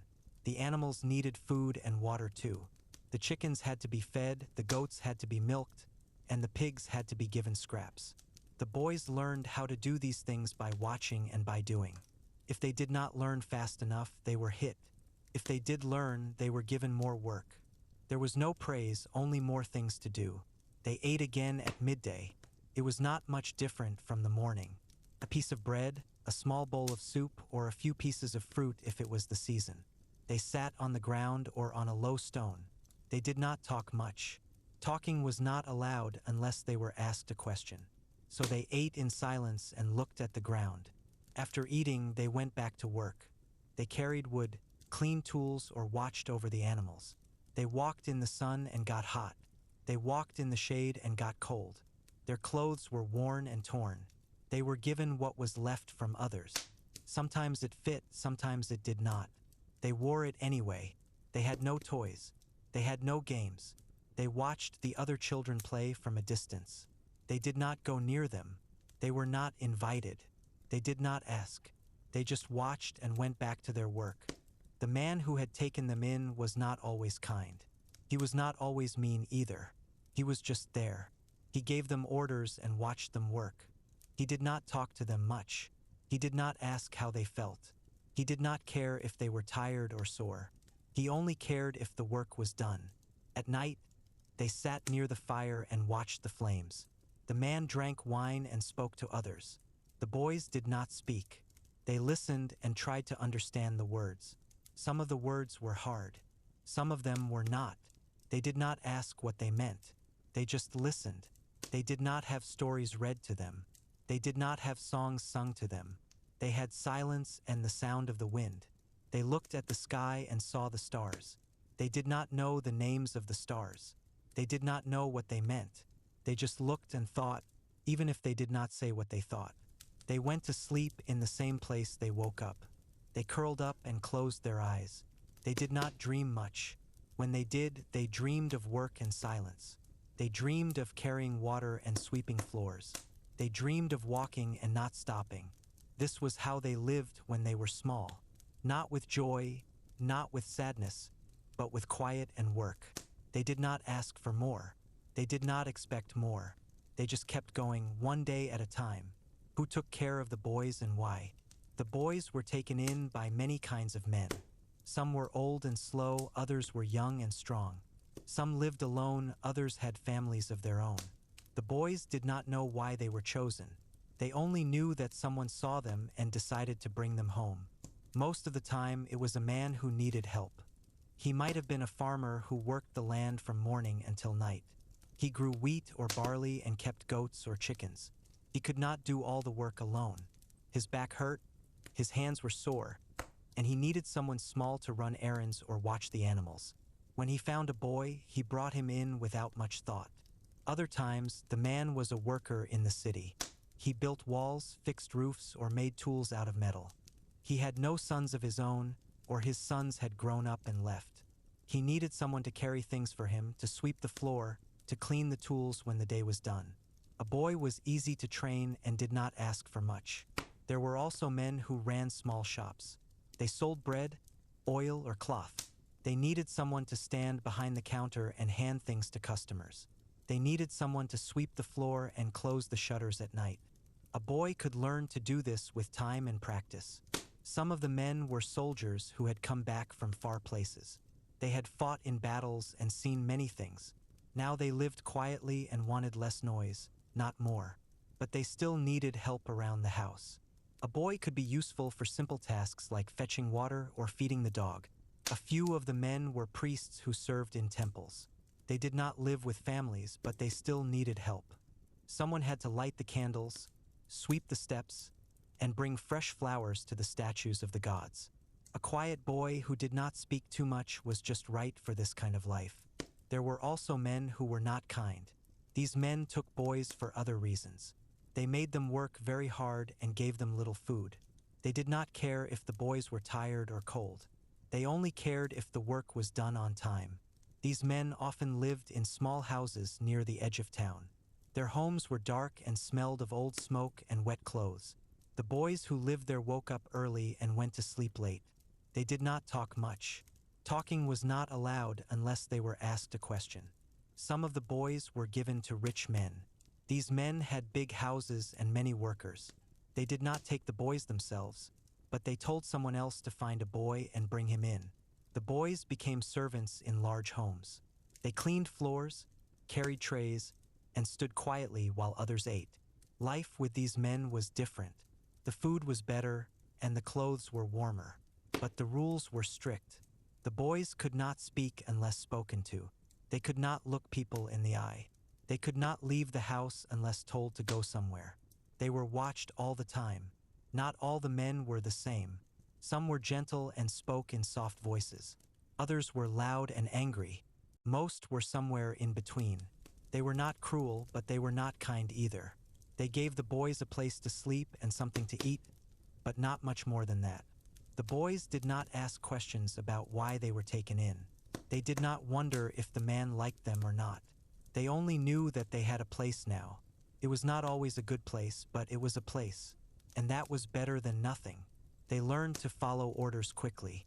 They learned to move without making noise. They learned to keep their heads down and their mouths closed. They did not cry when they were hit. They did not smile when they were praised. They just kept working day after day. Sometimes the man would get sick. Then the boys had to do even more. They brought medicine, cleaned the room, and waited by the bed. If the man got better, he went back to work. If he did not, the boys were given to someone else. Sometimes the man would die. Then the boys were sent away. They were told they could not stay anymore. They packed what little they had and walked out the door. They did not know where they were going. They only knew they had to go. Some of them were lucky again. Another man found them and gave them a new home. Some were not so lucky. They had to sleep outside and find food wherever they could. They begged, they stole, they waited to be found once more. But most of the time, the boys stayed with the same man for many years. They grew taller and stronger. They learned how to do more things. They were trusted with more work. They were no longer seen as small boys, but they were still not seen as men. This was how they lived, not with love, not with hate, but with silence and patience. They did what they were told. They went where they were sent, and they waited for the next day to come. The things the boys did as they grew up.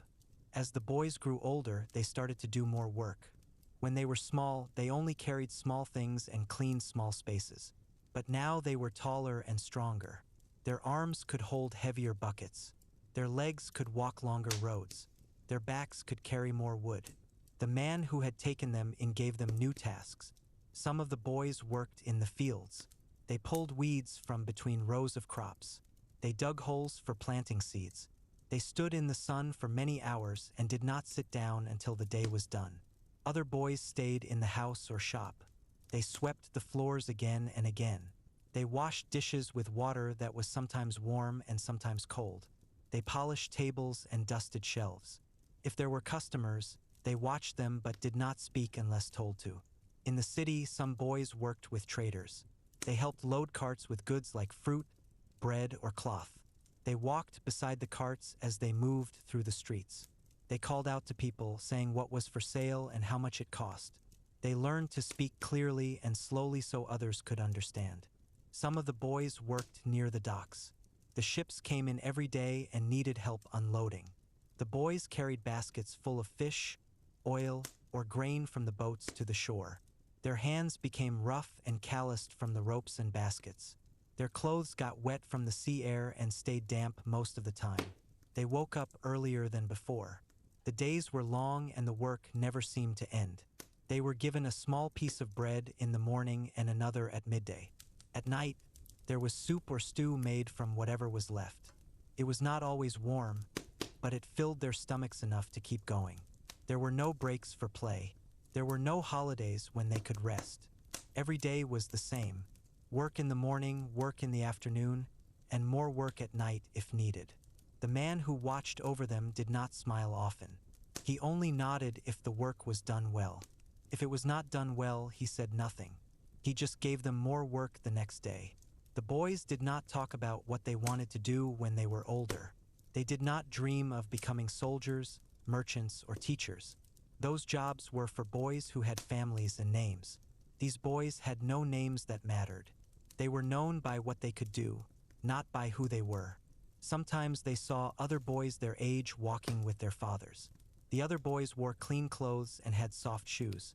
They laughed and ran ahead while their fathers followed behind. The foundling boys watched from a distance and kept working. They did not ask questions.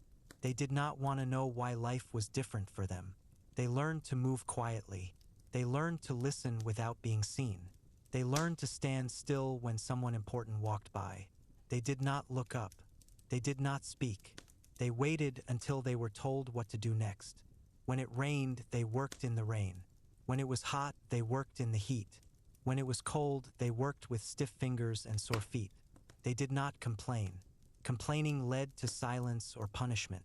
So they stayed quiet and kept moving. Some of the boys were good at what they did. They could carry heavy loads without dropping them. They could sweep a floor until it looked clean. They could tell when a customer wanted something and bring it before being asked. These boys were given more work instead of less. Being good meant doing more. Others were slower. They took longer to finish tasks. They spilled water or dropped tools. They forgot what they were told. These boys were hit or sent outside with no food. They were reminded that work must be done and done right. The boys did not have friends among themselves. They lived under the same roof but did not talk much. They did not share stories or dreams. They did not sit together after work. Each boy had his own thoughts, but none of them were spoken aloud. At night, they sat near the fire and watched the flames. The man drank wine and talked with others. The boys listened and tried to understand the words. Sometimes they closed their eyes and let the sound of voices fill the room. They did not speak. They did not ask questions. They just listened. They went to sleep in the same place they had slept the night before. They curled up on the floor or in a corner. They used the same cloth or blanket they had used for many nights. It was worn and thin, but it kept them warm enough. They dreamed of walking, of carrying things, of sweeping floors. They dreamed of standing still and waiting. They dreamed of silence and footsteps. They did not wake up smiling. They did not wake up sad. They just woke up and began again. This was how the boys grew up, not with joy or sadness, but with quiet and work. They did not choose this life. They simply lived it, one day at a time with no end in sight. Where the boys went when they got older, As the boys grew into young men, they no longer looked like the small children who had once been left by the road or found near the market. Their bodies changed. Their arms became thicker and their shoulders wider. Their voices deepened and they spoke less than before. They moved with slower steps and carried more weight without complaint. The man who had taken them in no longer saw them as boys who needed watching. He gave them more work and fewer reminders. He told them what to do once and expected it to be done without asking again. If they forgot something, he did not say much. He just gave them more to do the next day. Some of the young men stayed where they were. They continued working for the same man in the same place. The farmer still needed help in the fields. The shopkeeper still needed someone to sweep and carry. The builder still needed hands to lift and hammer. The young men knew how to do these things well. They did not need to learn anything new. Others were sent away when they got too big or too quiet. The man who had raised them said there was no more room or that he could not feed another mouth. Sometimes he said nothing at all. He just handed them a cloth with some bread inside and pointed toward the road. The young men took what they were given and walked away without looking back. They walked through the city streets and past the walls of Rome. They went from one place to another, looking for work. Some found jobs with other farmers. Others worked for traders who sold oil, wine, or cloth. A few joined groups of workers who built roads or cleaned canals. They did whatever they were told to do. They slept where they could. Sometimes in barns, sometimes under trees, and sometimes in empty corners of buildings. They wrapped themselves in the same cloth they had used since they were boys. It was worn and thin, but it kept them warm enough when the night air was cool. They ate when they could find food. They carried water for people in exchange for a piece of bread. They swept floors for a bowl of soup. They helped move boxes for a handful of figs. They did not ask for much. They only asked for enough to keep going. They met other men who had also grown up without families. These men did not talk much either. They sat together near fires and watched the flames. They drank water or weak wine and said nothing for long periods of time. They did not tell stories about where they came from. No one asked. No one wanted to know. The city of Rome was loud and full of people. There were temples with tall columns and markets filled with smells of bread, meat, and spices. There were fountains that poured water and statues that looked like gods. But for these young men, the city was just another place to walk through while carrying something heavy. They did not look around much. They kept their heads down and their feet moving. They passed by shops where boys played with wooden toys. They saw girls wearing soft clothes and men with clean tunics. They did not stop to watch. They did not want to be noticed. Sometimes they were hired for longer work. A builder needed help lifting stones. A trader needed someone to ride with him to the next town. A soldier needed a helper to carry his shield and sword. These jobs lasted days or weeks. The young men did them quietly and without complaint. When the work was done, they were given a small amount of money or a few pieces of food. They did not spend it on fine things. They bought more bread, a new piece of cloth, or a pair of worn sandals. They did not go to shows or festivals. They did not buy wine or perfume. They only bought what they needed to keep going. At night, they sat near fires and stared at the sky. The stars were the same ones they had seen when they were boys. They wondered if anyone else looked at them too. They thought about the places they had been and the things they had done. But they did not speak out loud. Thinking was easier than talking. They did not dream of becoming rich or famous. Those dreams were for others. They only dreamed of walking, of working, of staying warm at night. They dreamed of carrying things and sweeping floors. They dreamed of silence and footsteps. They woke up and began again. Some of them were lucky. They found steady work with kind men. They were given a place to sleep and regular meals. They were not hit often. They were not shouted at. They lived quiet lives with little joy and little sadness. Others were not so lucky. They moved from job to job and place to place. They slept outside when it rained. They went hungry when there was no work.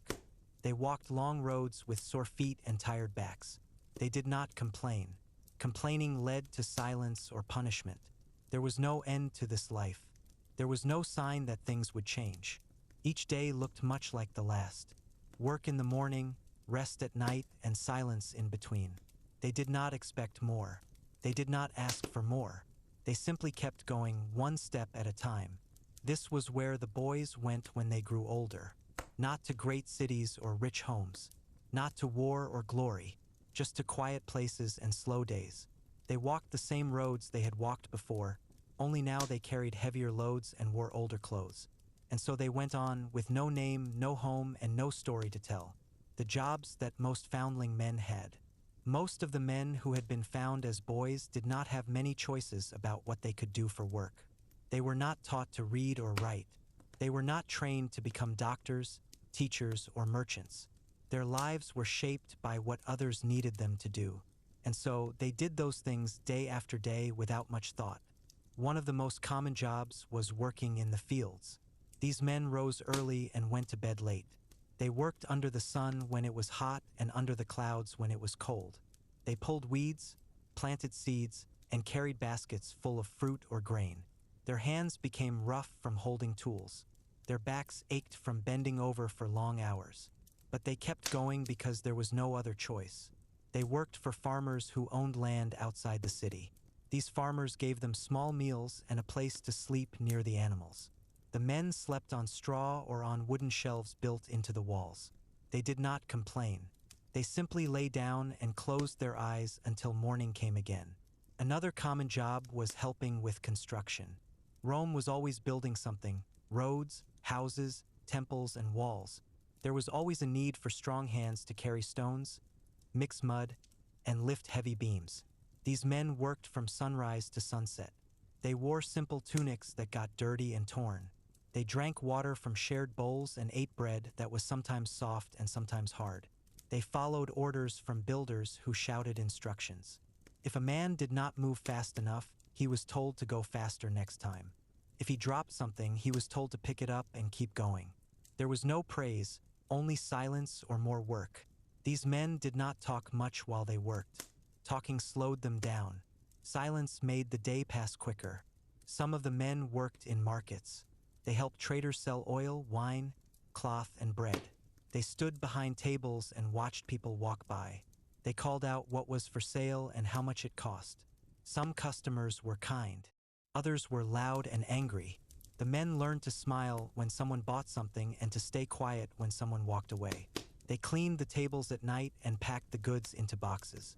They locked the shutters and made sure nothing was left outside. Then they went home to small rooms above the shops or to corners behind the market stalls. They wrapped themselves in old cloths and listened to the sounds of the city before falling asleep. A few of the men worked near the docks. Ships came in every day carrying fish, grain, and other goods from far places. These men unloaded the ships and carried baskets to storage houses. Their clothes were often wet from the sea air. Their feet were sore from walking on wet wood. They worked in all kinds of weather: rain, wind, and sun. They did not ask for better conditions. They just kept moving. They ate food that was given to them by the traders or ship workers. Sometimes it was warm soup.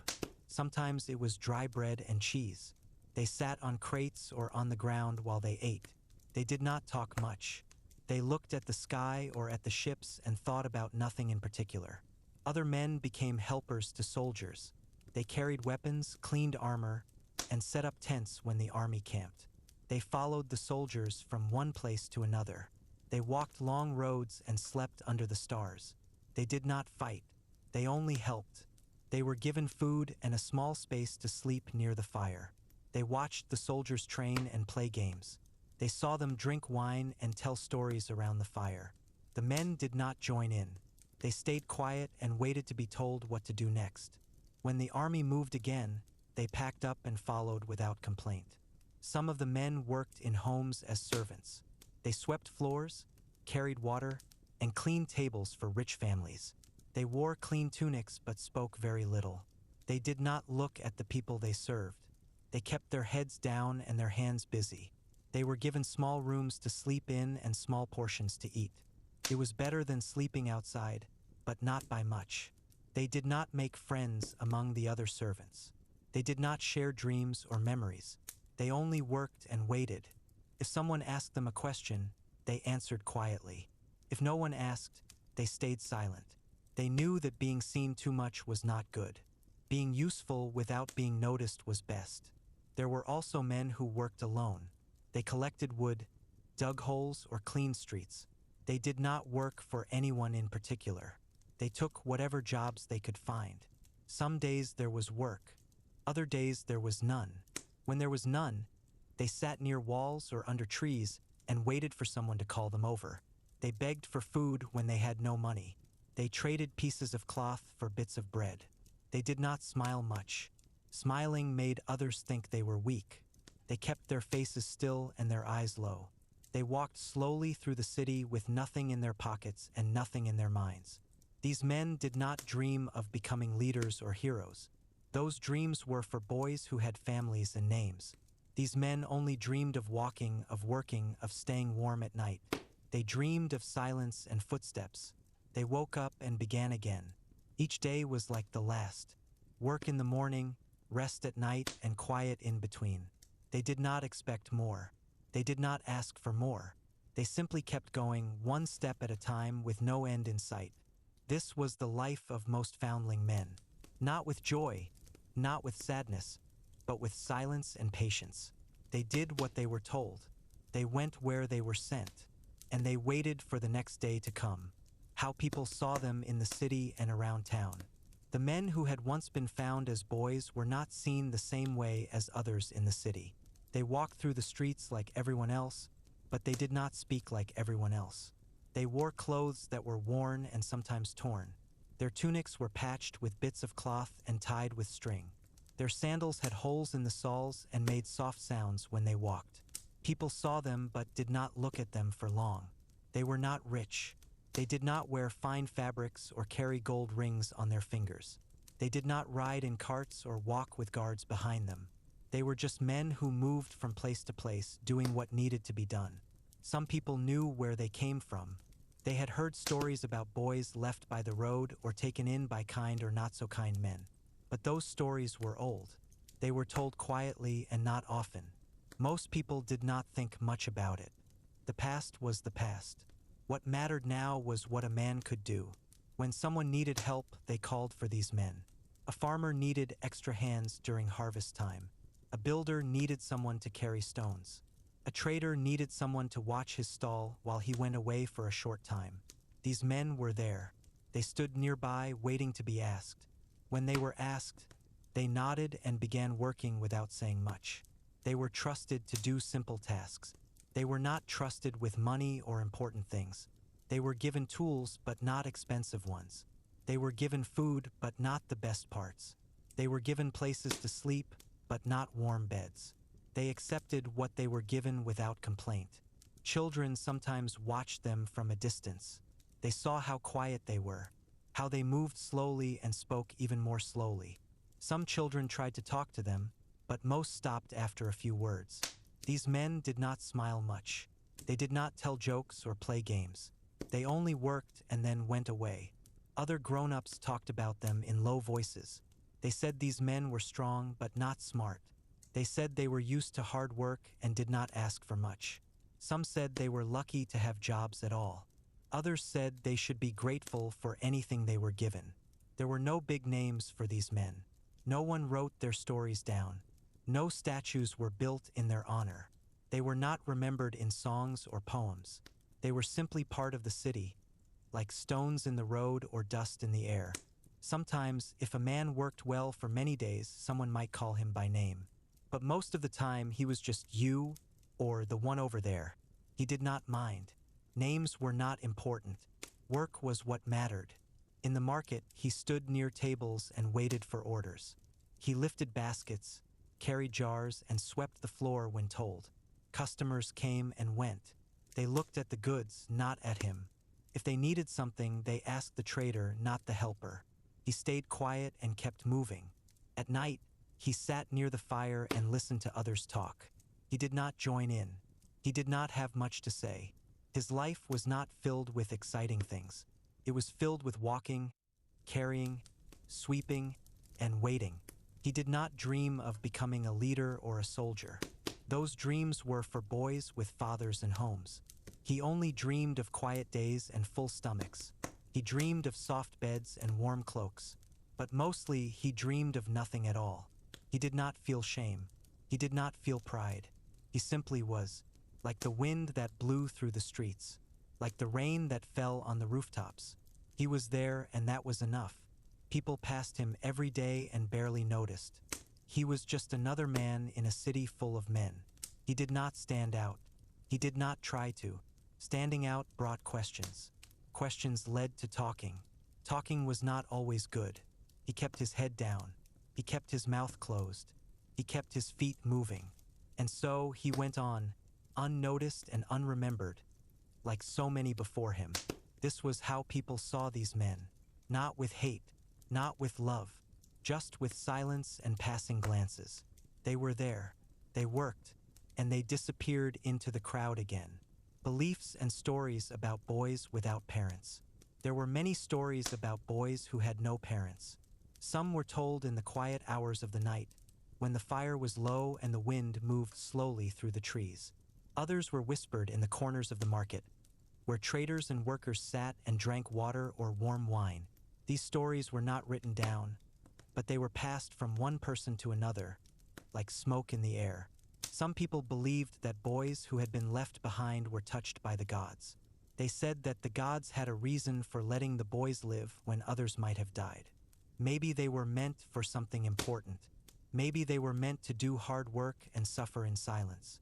No one knew for sure, but the stories kept going. Others said that these boys were cursed. They believed that if a child was left by the road, it was because something was wrong.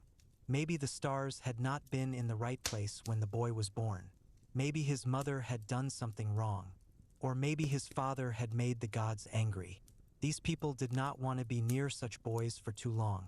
They thought bad luck might follow. There were also stories about how the gods might watch over these boys. Some believed that a boy who had no home was watched by Mercury, the god of travelers and those who had no place to go. Others said that Juno, the mother of many gods, looked after them in secret. A few even thought that Mars, the god of war, had plans for some of them, and that one day they might become great soldiers. But most of the stories were not about gods. They were about what might happen to the boys as they grew. Some people said that boys who had been left behind would grow up to be strong, because they had learned to survive without help. They would not cry when they were hurt. They would not complain when they were tired. They would work harder than others and never ask for more. Other stories said the opposite. These boys, people said, would grow up with heavy hearts. They would not trust others. They would not love easily. They would not smile often. They would walk through life like shadows, quiet and unnoticed. They would not be remembered after they were gone. Sometimes, when a boy was taken in by a kind man, people talked. They said the man had done a good thing. They said the gods would see it and maybe give him more years to live. But others were not so sure. They said that a boy who had been left once might be left again. They said that bad luck could not be washed away by kindness alone. There were also stories about what happened to the mothers who left their boys. Some said they had no choice. They were poor and had nothing to give. They left their boys hoping someone better would find them. Others said the mothers had no heart. They turned away without looking back. And some said the mothers cried every night, but never went back to find their sons. The boys themselves did not hear most of these stories. They worked while others talked. They swept floors, carried water, and fed animals while the grown-ups sat near the fire and drank.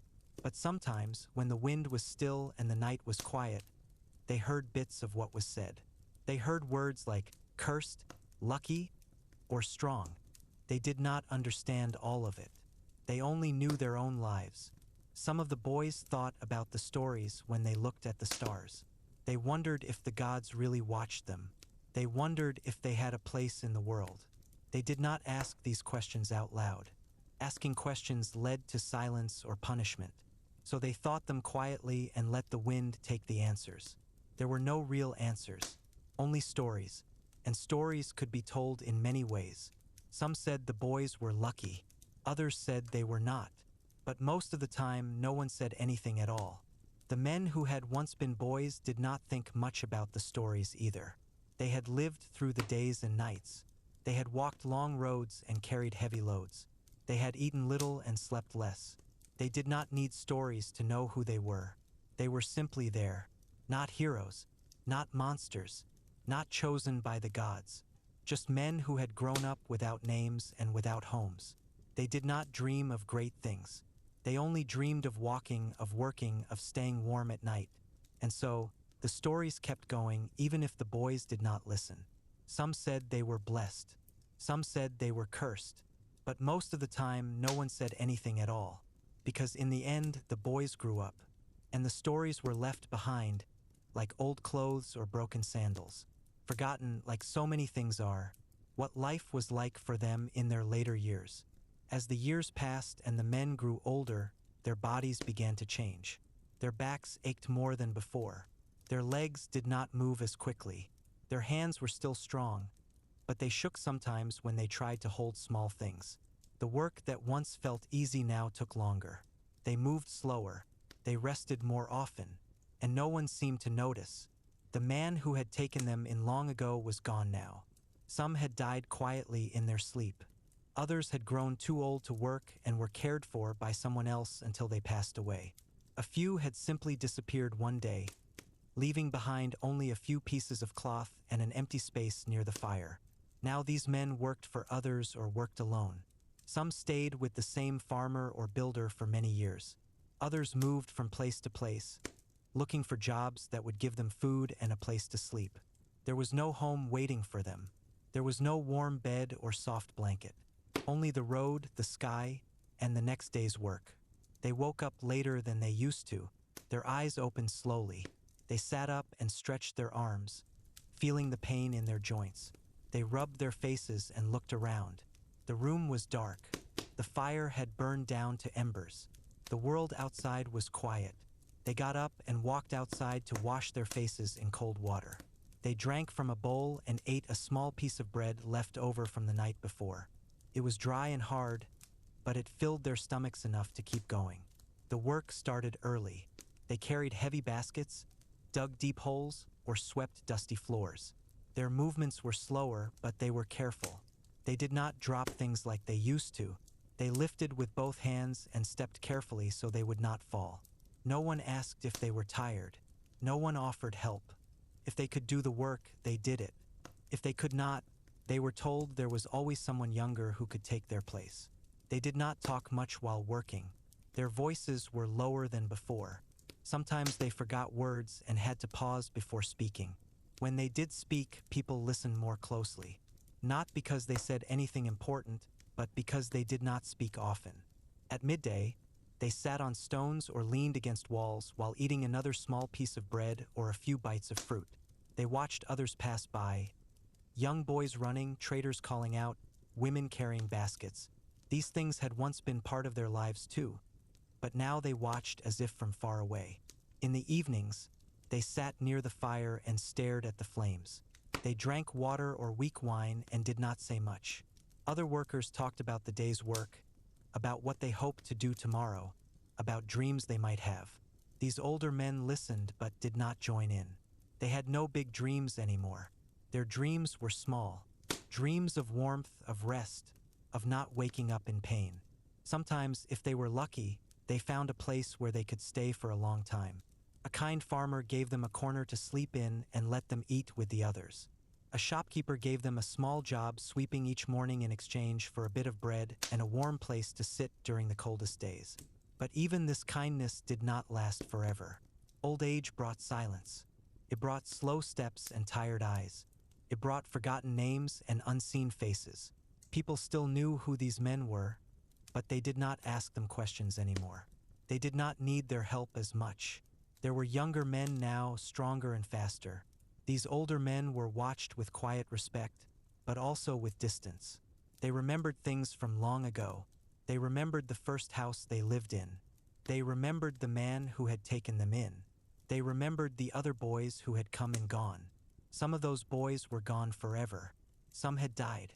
Others had moved far away. Most had simply disappeared, like dust in the wind. Sometimes, when the nights were long and the fire was warm, they thought about their mothers. They did not remember faces or voices. They only remembered feelings: a hand on their head, a voice speaking softly, a moment of warmth before everything changed. They did not know if their mothers were still alive. They did not know if they ever thought of them. They did not cry when they thought these things. Crying was for boys. These men had learned long ago how to carry sadness without showing it. They kept their thoughts inside and their faces still. They dreamed less often now. When they did dream, it was not of adventure or glory. They dreamed of walking, of carrying things, of sweeping floors. They dreamed of standing still and waiting. They dreamed of silence and footsteps. They woke up and began again. There were no great endings for these men. No stories written about them. No songs sung in their honor. They simply lived, day after day, year after year. And then, one day, they did not wake up again. When they died, there was no ceremony. No crowd gathered. No speeches were made. Someone wrapped their body in cloth and carried it away. Someone said a quiet word to the gods. And then life went on, as if they had never been there at all. But sometimes, late at night, a younger worker would look at the fire and remember. He would remember the quiet man who taught him how to sweep without making noise. He would remember the old man who never smiled but always helped. He would remember the one who never spoke much but was always there. And for a short time, that memory would be enough. The quiet endings of many foundling lives, expanded version. The end came slowly for most of these men. It did not arrive with a loud cry or a final word. It came like the end of any day, quietly, without much notice. The sun rose as it always had. The sky was blue in some places and gray in others. The wind moved through the streets, touching walls, roofs, and empty corners.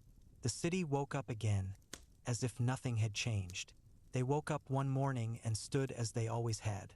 They stretched their arms, rubbed their faces, and looked around the small space where they had slept. The fire was low. The air was cool. The world outside was still waking up. They sat for a moment before moving. They did not rush anymore. There was no need to. They moved slowly that day. Their steps were careful. Their hands held tools with more thought than before. They worked as they always had, sweeping, carrying, lifting, waiting. No one said anything about how tired they looked. No one asked if they needed to rest. If they could work, they did it. If they could not, someone else would take their place. That was how things were. At midday, they sat on stones or leaned against walls. They ate what they were given. They drank from shared bowls. They watched others move through the streets, but did not speak much. Talking took energy, and energy was something they no longer had in great amounts. They looked at the sky sometimes. The clouds passed by slowly. The birds flew in circles above. The sun stayed high for a while before beginning to fall again. As the sun began to fall, they felt the cold come in. Their backs ached more than usual. Their legs felt heavy. They finished their tasks and walked back to where they stayed. Some went to corners behind buildings. Others went to small rooms above shops or barns. A few had found places near fires where they could sleep close to others. They wrapped themselves in the same cloth they had used for many years. It was worn and thin, but it kept them warm enough. They closed their eyes and listened to the sounds of the night. The wind moving through the streets, the distant voices of people drinking wine, the soft footsteps of animals passing by. These sounds were familiar. They had heard them many times before. They did not dream often anymore. When they did, it was not of adventure or joy. They dreamed of walking, of carrying things, of standing still and waiting. They dreamed of silence and footsteps. They dreamed of days long ago when they were younger and stronger. They dreamed of places they had been and things they had done. But when they woke up, those dreams faded quickly. And then, one morning, they did not wake up. No one noticed at first. Someone called their name and waited for an answer. When there was none, they looked closer. The man was lying still, his face calm, his breathing gone. His hand rested near his chest. His eyes were closed. He looked like he was only sleeping, but he was not. There was no loud mourning. There was no gathering of people. Someone wrapped him in cloth and carried him away. Someone said a quiet word to the gods. Someone made sure he was buried where others had been laid to rest before him. There was no music. There was no dancing. There was no fire burning late into the night in his honor. No songs were sung.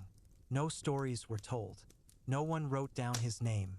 If he had ever had one that mattered, it was forgotten now. His name had not been written in books. It had not been carved into stone. It had not been spoken often enough to be remembered. His tools were given to someone else. His space was filled by another man who needed a place to sleep. Life went on as it always had. The city did not stop. The market still opened. The workers still swept and carried and lifted. The world did not change because one more man had left it. Sometimes, late at night, someone remembered him. A worker might think of how he never spoke much but always did his share. A trader might remember how he never complained, even when the weather was cold. A farmer might recall how he worked until the last day. But those thoughts did not last long. The fire burned low. The wind moved through the streets. And soon even the memory was gone. This was how many of these men ended their lives. Not with a story, not with a song, but with silence and stillness. They were born into nothing. They lived with little, and they left behind even less. They did not ask for greatness. They did not expect kindness. They only wanted to work, to eat, and to stay warm at night. And so they went on, one step at a time, until they could not take another. And then, finally, they rested. Forever. They had once been boys, left by the road or near the market. They had once been picked up by men who saw them and decided to bring them home. They had once learned how to sweep floors, carry water, and keep quiet when grown-ups were talking. They had once grown taller and stronger. They had once worked hard every day, doing what they were told without complaint. Now they were gone, not with a shout, not with a farewell, just gone. The city kept moving. The people kept working. The sun kept rising and falling. The stars kept shining over Rome. And the men who had once lived quiet lives were no longer there to see it. Their names had not been remembered. Their faces had not been drawn. Their voices had not been recorded. They had lived in the background of a city full of noise and color. They had been seen but not looked at. They had been known but not truly known. And yet they had been part of the city. They had helped build its roads, clean its streets, feed its people. They had stood in the shadows and done what needed to be done. They had lived and then they had died. That was all. Some people believed that the gods watched over such men. That even though no one remembered them, the gods did. That somewhere beyond the sky, past the stars and the winds, these men were given peace. That they were allowed to rest without pain, without work, without silence. Others believed that life simply ended. That when the breath was gone, so was everything else. That there were no gods watching, no rewards waiting, only stillness, only darkness, only the end. But no one knew for sure. The stories stopped here. The words ended here. And the silence returned. Because in the end, the boys grew up. And the men grew old. And then, one by one, they disappeared. Like dust in the wind. Like smoke in the air. Like footsteps in the sand after the tide comes in. And so they were gone. Not with a sound. Not with a tear. Not with a word. Only with silence. And that was enough.